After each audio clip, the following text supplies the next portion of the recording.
everyone. We are now in the month of February, which is exciting because it means that we get to learn a brand new value. This month is all about kindness. Kindness is showing others they are valued by how you treat them.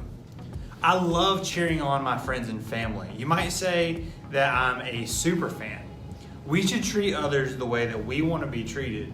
And who doesn't love to feel valued and cheered on by their friends? This month, we're going to put our super fan skills to work and cheer each other on. Does anybody know what holiday is coming up in about a week from now? That's right, Valentine's Day. In case you hadn't noticed, there's some pretty good Valentine's candy out there. Some people really love these conversation hearts. Even if you don't love the way that they taste, it's fun to read them. So I thought that it would be fun to talk about today's scripture that way. As you know, this month we're talking about kindness. We know it's important to be kind. We know how good it feels when someone is kind to us. We also know how awful it feels when someone doesn't treat us with kindness.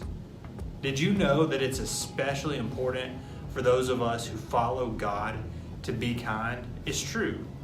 Because when we choose to be kind, it's a great way for us to share God's love with others. Kindness might sound easy on the surface, but let's be honest. Sometimes it is hard to be kind.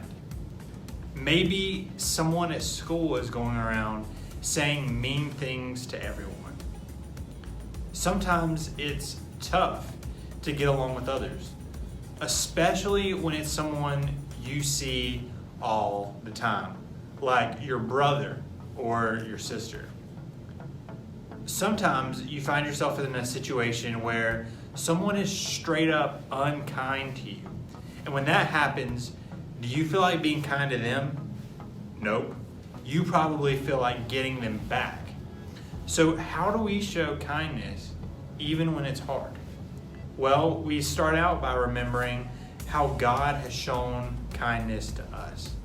The Apostle Paul wrote about that in a letter to the people in the church at Ephesus, the Ephesians. And he said this: "Be kind and tender to one another. Forgive one another just as God forgave you because of what Christ has done." What has Jesus done? He died on the cross for us. Because of that, God has forgiven us for the wrong that we've done. No matter how we might mess up, God has forgiven us. And why did God send Jesus in the first place? Because He loves us. And so what does that mean for us? It means that we should be kind to others because God has been kind to us. We can show kindness by forgiving others when they make mistakes. After all, we all mess up sometimes too. We can be kind to our brother or sister even when they hurt our feelings or break something that doesn't belong to them. We can be kind instead of trying to get even.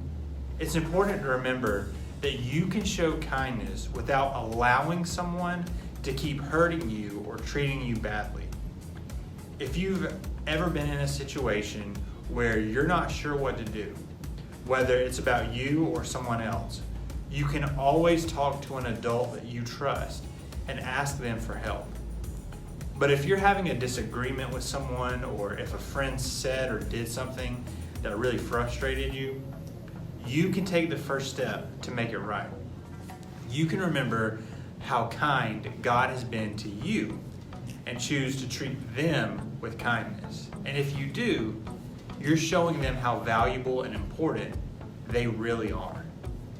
Being kind isn't always easy, but it helps to remember where our kindness comes from in the first place. Be kind to others because God is kind to you. Think about all the ways that God has shown you kindness. Then choose to show that same kindness